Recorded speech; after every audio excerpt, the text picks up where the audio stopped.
So my question would be, for us as a county committee, okay? Of course, we have some JPs who are already in position, some incumbents. But for the districts that we don't have somebody already, now there are going to be some easier to win than others. But my question is this. My observation of the other side is that in many cases, whether they think they can win a race or not, they make sure there's somebody running so they get their messaging in front of the citizens of that district to start chipping away from a messaging standpoint, little by little. So for example, we might be talking about just pick a district you think is not winnable today, okay?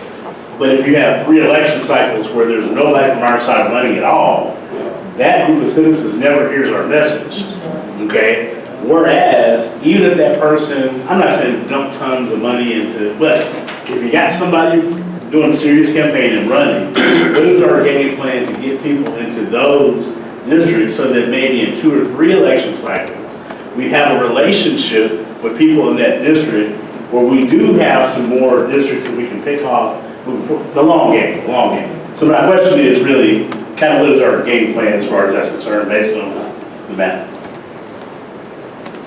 And I think that's more of a question for the chair to answer. I agree with you, Thurlo. And one of the things that we're looking at is possibly lowering the filing fees. I talked about that a little bit last time. That's something that we as a body will vote on. Right now it's $500 to run for JP. And to me, that's a little steep. If you're asking somebody to run in an area where there's a Democrat incumbent and they're not likely to win, that's a little steep. So we can lower the filing fees as a body. Yes, go ahead. Over the last couple of years, I've heard through word of mouth that it is very difficult to run because of the cash outlay for any positions in Arkansas. And what I've heard very often is that we were kind of high when it comes to a national, demographic. My question for you is, how does that break down? If it's in Pulaski County, it's $500. What are other counties inside Arkansas or outside that we could compare to based on our demographics specifically? Well, they vary from county to county. There are some that have a very low filing fee, $50. So, and I think we're the highest as far as I know. That's not very encouraging. And like Thurlo was saying, if we're wanting to get people out there and we're asking them to spend their time, and it's hard. Y'all know I ran that district last time.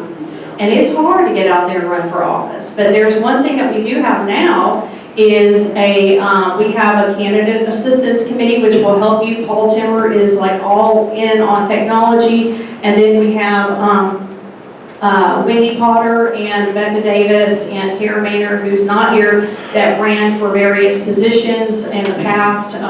JP, school board, and Kara Maynard ran for a state rep spot. So they know what, they've been through this before and they can help with, the door knocking and things. And we'll help you any way we can. If you decide to run for one of these positions, we'll do everything that we can to help you. Yes, Rob?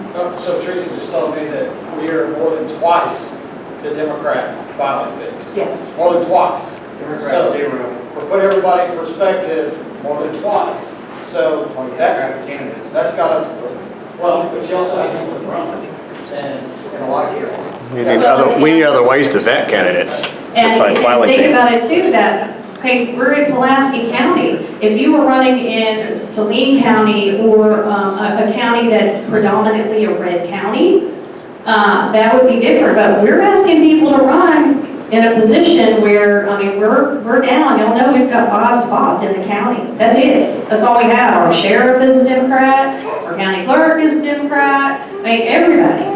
So we have 5 out of 15 positions on the quorum board that are Republican. The rest are Democrat.